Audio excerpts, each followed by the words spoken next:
Hi group. I'm excited to do vlog, whatever, number 3. Thank you Danielle for your post. I think it was really good and um, showed that you really synthesized the information and really created a lot of thoughts for me throughout reading. Um, but I guess I'll go ahead and jump right into things. But the first thing that stood out to me was the W.E.B. Du Bois quote at the beginning of the reading. In this book, the Evans book. And the quote said that he predicted, stating that the problem of the 20th century is the problem of the color line, basically saying that race is at the center of public thought because of things such as it talked about mascots of institutions and made me the Seminoles and things like that. That those are the reasons why it's always constantly in discussion, and I think that that's very accurate and something really that stood out to me that I think a lot of people often don't realize or don't think about.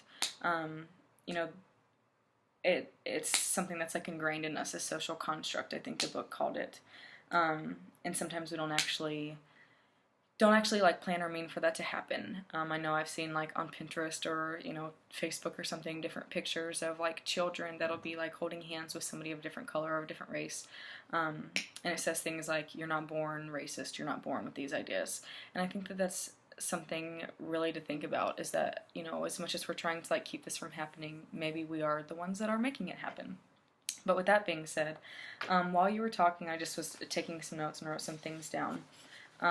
But you were talking about the racial identity model, and you went through the different 5 stages, which you then asked a question about at the end. However, in stage 2, it's called dissonance, which made me think about that whole challenge and support thing. So I thought that it was just a correlation I made in my mind, because creating that vulnerability and that dissonance within people is how they gain victory or success, as long as they have support. And so I think that that is sometimes where it comes into play of our students not necessarily getting that victory because they don't always have the support that they need.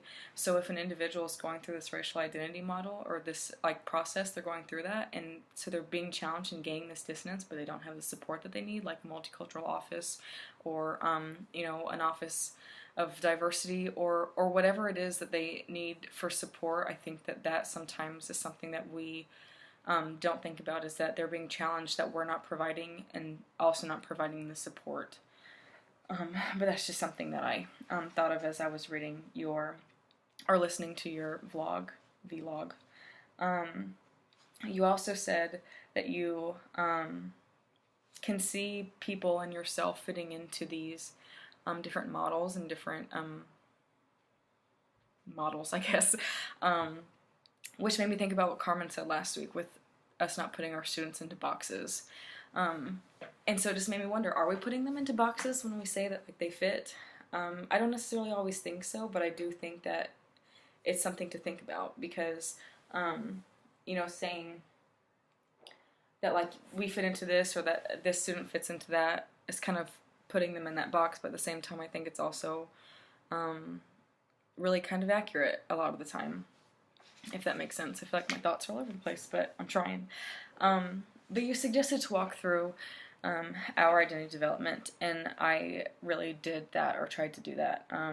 And my first thought, to be honest, was, wow, that there is a white identity development. And I think the reason why I thought that was shocking is because I know and I'm aware of the fact that because I am white, I have different privileges and that different things in society and life are just more custom to me, and so I just didn't expect there to be one written, because we're the basis of why the other ones need to be there, if that makes sense. And so I really enjoyed reading through it, because I often am talking with my brother.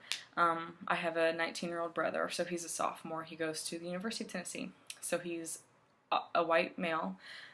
So he is, the dominant culture, and he doesn't see that often because he's going through these different stages, and he's in a southern state. He's, like I said, at Tennessee, and so sometimes it's really difficult for me to get through to him, because he is like, I'm not racist, I'm not these things, and I'm like, that's not what I'm saying. I'm saying that, you are born with this dominance, whatever. And I try to explain it to him, and he just can't understand because he's not at that level of understanding yet.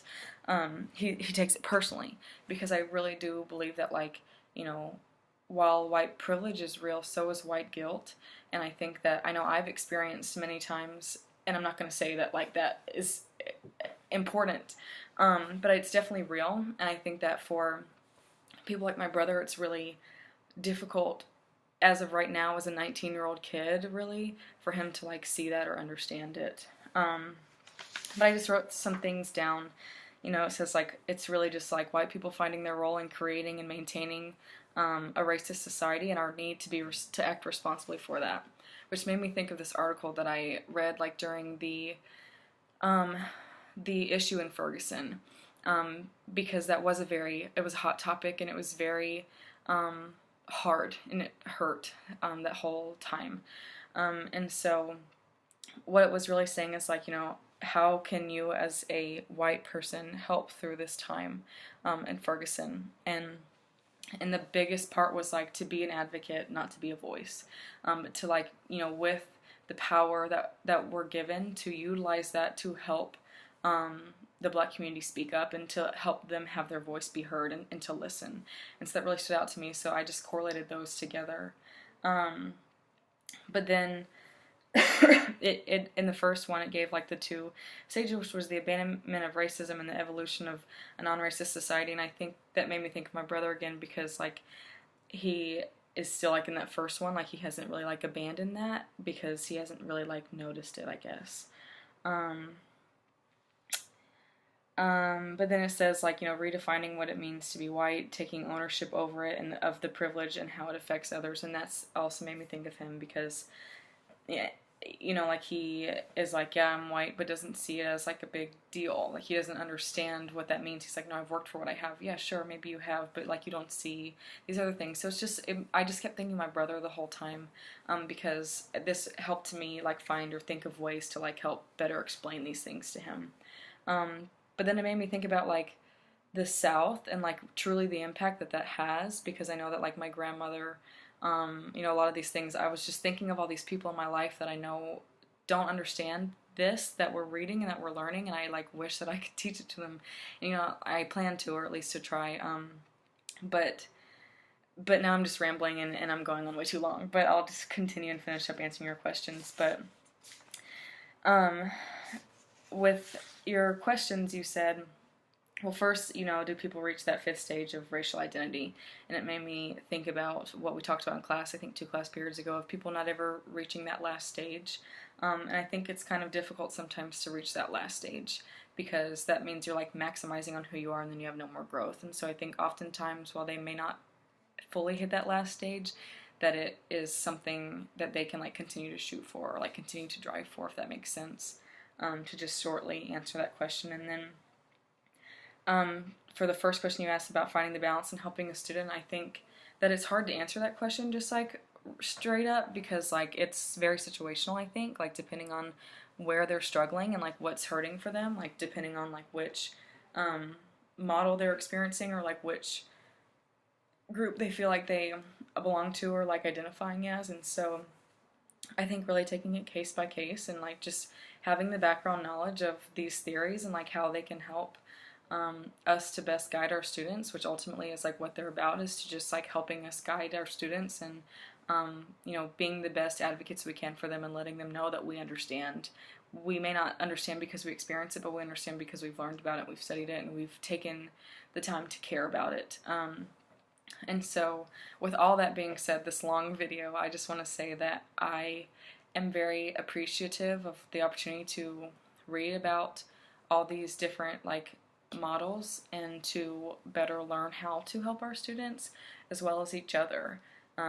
It really helps me to appreciate each of you, and I do a lot. So with this long video, I really do appreciate it again, and thank you, Danielle, for your awesome video and for caring so much to put so much effort into it. I look forward to speaking with you guys about this more in class and seeing everybody else's videos, and you guys are great. So I'll talk to you soon. Okay, bye.